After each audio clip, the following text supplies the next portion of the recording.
Growing up in Edenwald projects means many different things to so many different people. From generation to generation, opinions will vary depending upon whom you ask. One person's depiction, no matter how vivid, cannot be entirely accurate, nor can another person's recollection be completely inaccurate. One undisputable fact that most residents will agree upon is this: living in Edenwald by no means was or is a charmed existence. No matter how pleasurable or memorable one's childhood was, reality bit just often enough to remind you exactly where you were. Life inside these confines is and always will be a challenge, to say the least. Like anywhere else, Edenwald has more than its fair share of highs and lows, with one major exception. Here, the highs, the success stories, never seem to uplift us high enough to lift our spirits, or last long enough to embed themselves in our memory, while the lows, the tragedies and failures seem to linger around too long, destined to forever haunt us, a constant reminder of what was or what could have been. Much has been written and said about Edenwald and its residents. More often than not, we've been portrayed in a negative light. Is this a combination of every negative incident that ever occurred in Edenwald from decades ago to the present? Or can we attribute this stigma to the way we puff out our chests when we announce to the world, "I'm from Edenwald"? Is this pride falsely mistaken for glorification? Fact or fiction? Perception versus reality? Who we are, what we are, and how we live in Edenwald is a matter of great debate for outsiders. The rumor mill continues to swirl. Edenwald has been labeled or called many things, most of which aren't pleasant at all. Yet no one has ever taken the time to ask us about us. Because when you really get to the heart of the matter, we're people, a community compromised of both positive and negative individuals. As human beings, we have hopes, dreams, aspirations, and fears for not only our community, but our children as well. We're no different from any other community, condo, co-op, or private house residents. So although we've been branded by a few heinous acts and referred to by some despicable names, only one name comes to mind when I think about Edenwald, and that's home.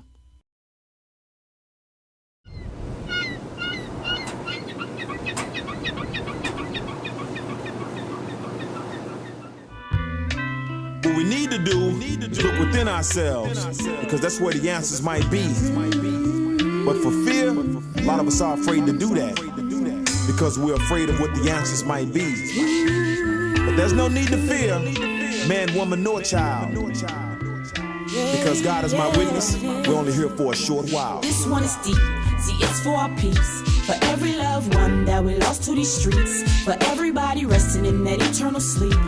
This is for you, in memory of the cancer patients, those that we lost to sex, money, and drugs. Everyone who died out of hate just because y'all, this one's for you. Troubles all in this place, victims being pushed astray. A mother's child is being taken from her every day. Problems that we cannot solve, cause nobody wants to get involved. How can we just sit back and watch? This one's deep, see it's for our peeps, for every loved one that we lost to these streets, for everybody resting in that eternal sleep. This is for you, in memory of the cancer patients, those that we lost to sex, money, and drugs. Everyone who died out of hate just because y'all, this one's for you. To all the hurricane victims, prisoners of war, babies that died from AIDS before they even born, innocent bystanders, killed by 9/11 bombs, diabetes, emphysema, heart disease. This song goes out to y'all. This one is deep, see it's for our peeps, it's for every loved one that we lost to these streets, for everybody resting in that eternal sleep. And eternal sleep, yeah. In memory of, in cancer patients, those that we lost to sex, money, and drugs. Everyone who died out of hate just because y'all, this one's for you.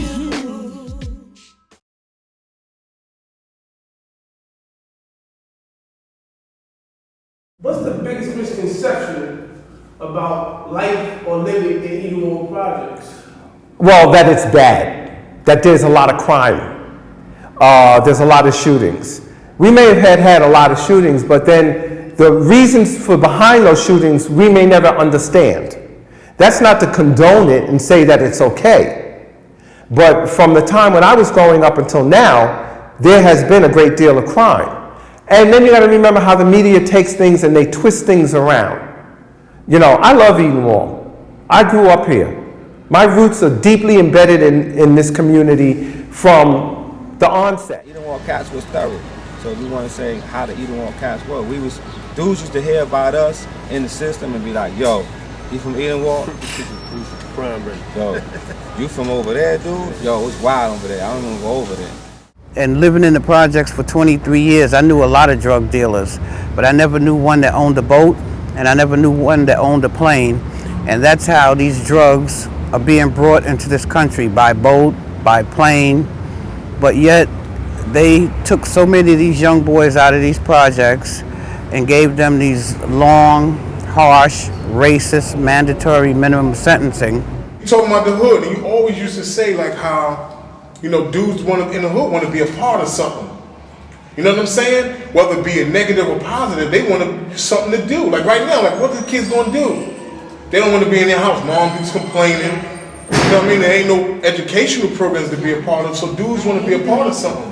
And whatever it is, whether it be negative, you know, it might be if a new gang come through and it seems like that's what's popping and they're going to have fun with that, that's what they're going to be with. You get to a point when you come back to your projects, you really want to do a reunion, you got to go to Rikers to do a reunion. Many years ago when I started here in the Edenwald houses in Baychester, which is right next door, people stayed for generations, for years. Now people are very transient. I don't know why. I mean, the buildings are beautiful. They give you a nice apartment, a safe apartment, fire-safe apartment. It's also, they give you free electric. But people are very transient, and you don't see like families staying around that long, which is very sad because you miss that family values that you used to have many years ago. I thought it was going to be like a little bit more calmer than East Baltimore where I grew up. But the place in the area I chose to come to, Edenwald, it's like Baltimore to the second power. I mean, police don't matter, life don't matter. If you got a job, it don't matter. You can catch a straight bullet anywhere. About growing up in Edenwald. At the end of the day, as bad as things may seem, I grew up, man, I had a ball, man. Wake up in the morning, we go to the turf, ball in the morning for breakfast, go upstairs, eat lunch, come back outside, ball for lunch, come back outside, ball for dinner, man. That's all we had, man. That's all we had. But I'm gonna tell you a funny story though, because back then, it's not like now, and it's gonna sound a little negative, man, but back then, even the hustlers was nice. You can't be, I'm from Edenwald Projects and you getting violated. You know what I'm saying? That don't coincide right there.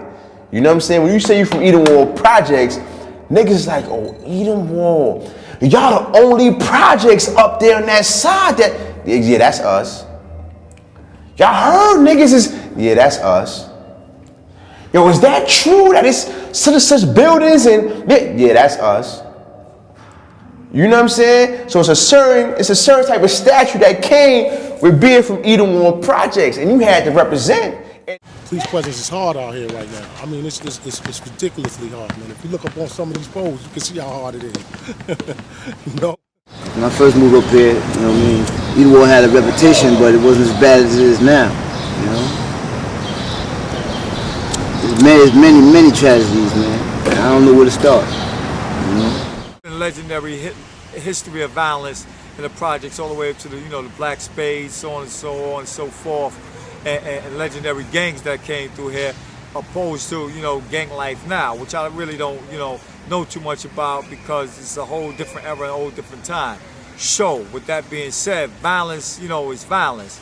If it's senseless and a lot of innocent brothers, while there's a lot of young brothers is dying, it really doesn't matter.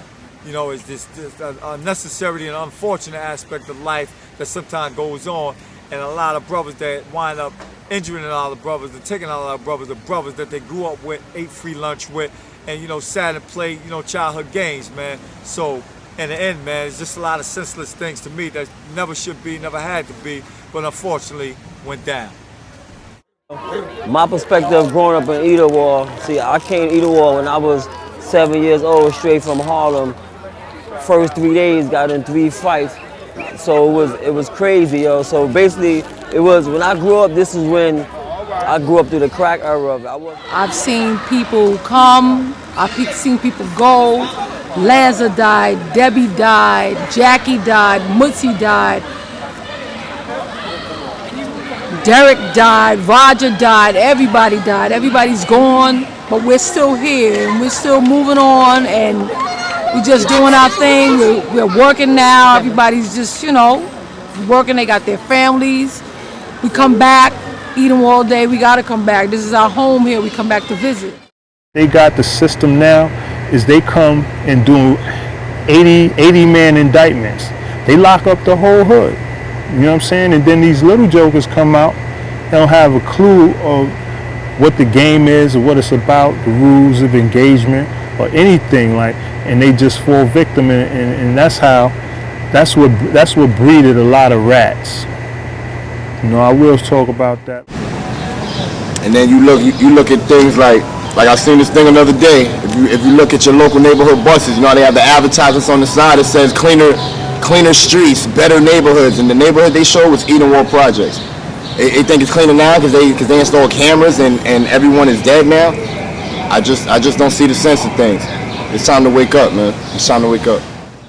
You know, I'm out in the world, different places, and people are coming to me and just tap me and go, "Yo, Edenwald," and I'll go, "Oh, yeah," and, you know, and it's crazy. It's almost like a secret society to where you'll be places. I mean, from the NBA to film to, I mean, it's crazy how this area of the Bronx had so much, or has produced so much talent. On all platforms. You know, God bless the dead Fred Jordan used to work at MTV, and he was a senior executive over there, and he's right out of here. He tapped me one day on the shoulder at MTV and was like, this guy literally left here and went downtown and was a major fixture at MTV. Wow. You know, and these are the kind of stories that you'll hear about this particular area of the Bronx called Edenwald.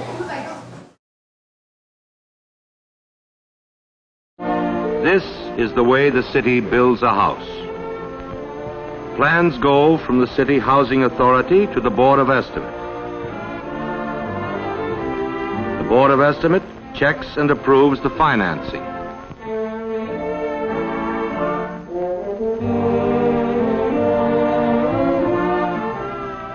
The Budget Director checks the City Housing Authority budget.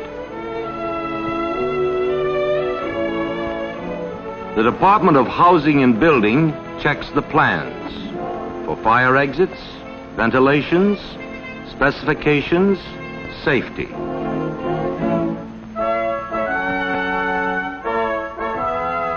And against the master plan of the City Planning Commission checks for sanitation, transportation, schools, checks and approves the site. A blueprint becomes a house ready for its tenants. In one day, the city has had as many as 30,000 applicants for one housing project.